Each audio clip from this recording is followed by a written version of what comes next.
Good evening from Los Angeles. This is Wednesday, July 23rd, 104 days until the 2008 presidential election. Which came first, the surge or the surge? Apparently, the surge did. In our fifth story on the countdown, Senator McCain, who yesterday wanted you to believe that the surge predated the Sunni awakening in Anbar, now wants you to believe that the surge started before President Bush said it did. If that is not confusing enough, the presumptive Republican nominee would also have you believe that the surge and the Anbar awakening and the counterinsurgency in Iraq are all the very same thing. In front of the cheese case at the King's Supermarket at the Westgate Mall in Bethlehem, Pennsylvania, the senator tried to clear up any confusion over when he believes the surge actually began. Last night he said he believed the surge started before the Sunni awakening in Anbar did. That happened in an interview with Katie Couric of CBS, which has since been posted in full on the CBS News website. CBS now has a statement about its error on that interview. We begin then with Senator McCain's original misstatement, the key portion of the interview that should have aired last night, except CBS edited in a different McCain answer. Senator Obama says while the increased number of U.S. troops contributed to increased security in Iraq, he also credits the Sunni awakening and the Shiite government going after militias and says that there might have been improved security even without the surge. What's your response to that? I don't know how you respond to something that is such a false depiction of what actually happened. Colonel McFarland was contacted by one of the major Sunni sheikhs. Because of the surge, we were able to go out and protect that sheikh and others, and it began the Anbar awakening. I mean, that's just a matter of history. If we're saying it's a matter of history, here are a few historical key dates. August 2006, the so-called Anbar awakening kicks off with a meeting between Colonel McFarland and Sheikh Abdul al-Rashawi. January 2007, the surge is introduced, announced by President Bush. You're not familiar with him. He's the commander-in-chief. He ordered the escalation of U.S. troops in Iraq, and that would be the definition of the surge. June 2007, all surge troops were finally in place. Operations could properly begin a full 10 months after the Sunni awakening in Anbar. It is worth noting that the vast majority of surge troops went to Baghdad, not to Anbar, and that the same sheikh that McCain claimed to Katie Couric the surge was able to protect was himself assassinated in September 2007 when the surge was at its peak. But let us return to our cheese case already in progress, where this afternoon Senator McCain tried to tell everyone why he was correct in rearranging the timeline of the surge and everybody else but him was wrong. First of all, a surge is really a counterinsurgency strategy, and it's made up of a number of components. And this counterinsurgency was initiated to some degree by Colonel McFarland in Anbar province relatively on his own. When I visited with him in December of 2006, he had already initiated that strategy in Ramadi by going in and clearing and holding in certain places. That is a counterinsurgency. And he told me at that time he believed that that strategy, which is, quote, the surge, part of the surge, would be successful. So then, of course, it was very clear that we needed additional troops in order to carry out this insurgency. Prior to that, counterinsurgency, prior to that, they had been going into places, killing people or not killing people, and then withdrawing. And the new counterinsurgency surge entailed going in and clearing and holding, which Colonel McFarland had already started doing. And then, of course, later on, there were additional troops, and General Petraeus has said that the surge would not have worked and the Anbar awakening would not have taken place successfully if they hadn't had an increase in the number of troops.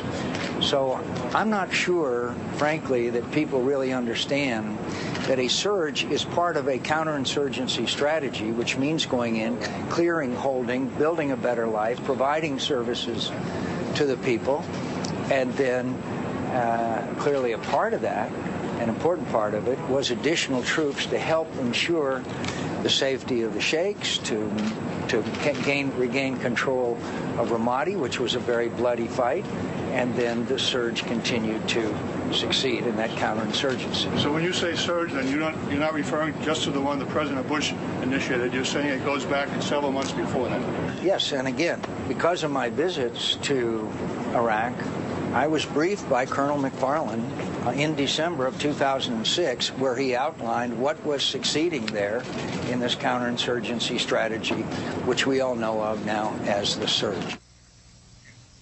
So it was a secret surge. It is also worth pointing out that the McCain's campaign's first instinct today was to cancel the senator's planned news conference and not have him take questions from reporters.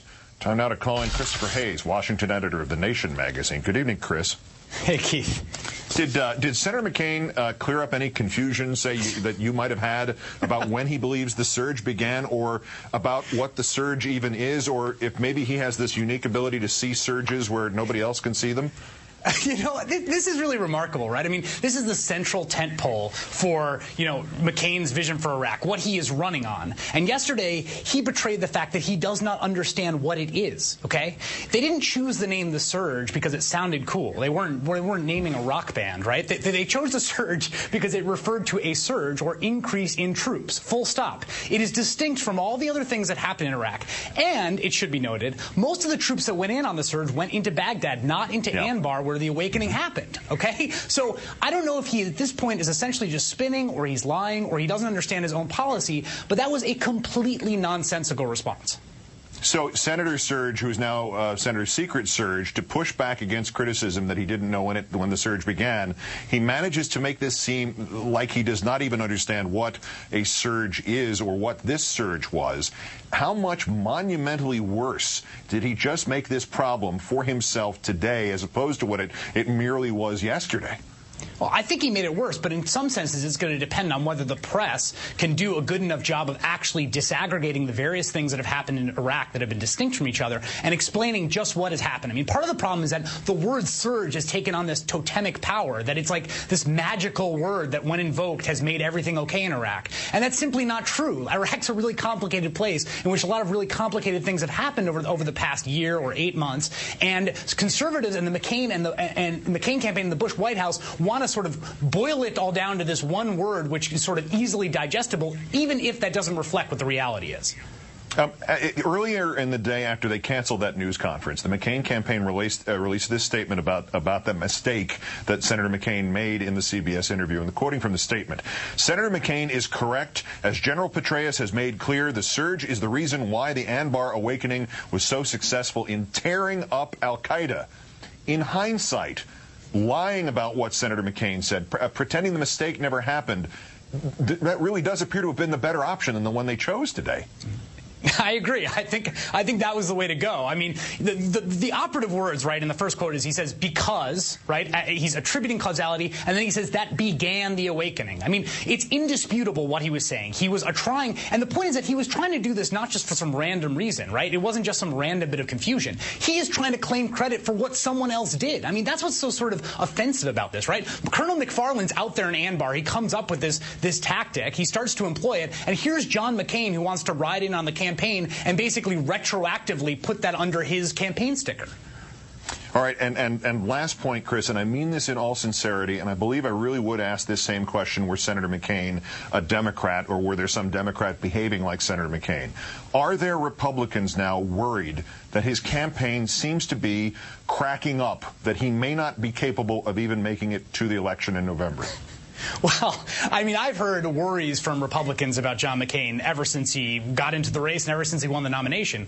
The fact of the matter is, despite what has looked like a series of gaffes, he's still very close in the polls, so we're going to see come November. Chris Hayes, Washington editor of The Nation magazine. As always, Chris, thanks for your time tonight. Thank you, Keith.